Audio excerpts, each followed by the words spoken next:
दोस्तों, किसकी है वंदे भारत और शताब्दी एक्सप्रेस? जानिए इन प्रीमियम ट्रेनों के मालिक के बारे में। वंदे भारत, शताब्दी और राजधानी एक्सप्रेस जैसी हाई स्पीड ट्रेनें पूरी तरह भारतीय रेलवे की संपत्ति हैं। ये ट्रेनें सरकारी नियंत्रण में हैं और किसी प्राइवेट कंपनी द्वारा संचालित नहीं होती। Vande Bharat make in India पहल के तहत देश में ही बनाई गई है। इन ट्रेनों का मकसद यात्रियों को तेज, सुरक्षित और आरामदायक सफर देना है। आइए आज आपको इन ट्रेनों के मालिक के बारे में बताते हैं। भारतीय रेलवे ने बीते वर्षों में अपने संचालन और यात्री सुविधाओं को बेहतर बनाने के लिए कई महत्वपूर्ण पहल की हैं।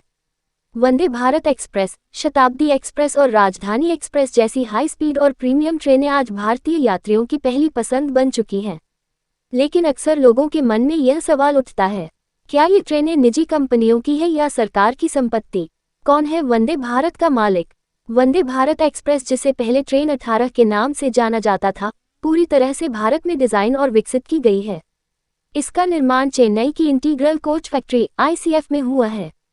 ये ट्रेन मेक इन इंडिया पहल का एक बेहतरीन उदाहरण है और इसका स्वामित्व पूर्ण रूप से भारतीय रेलवे के पास है।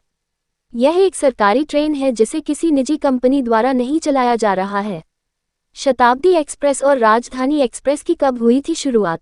शताब्दी एक्सप्रेस की शुरुआत 1988 में और राजधानी एक्सप्रेस की शुरुआत 1969 में हुई थी। ये ट्रेनें भी पूरी तरह से भारतीय रेलवे द्वारा संचालित की जाती हैं। इनका उद्देश्य तेज, आरामदायक और कम समय में यात्रा सेवा प्रदान करना है। कई लोगों को लगता है कि इन ट्रेनों का संचालन किसी निजी कंपनी के हाथ में है, लेकिन ये सिर्फ एक भ्रम है।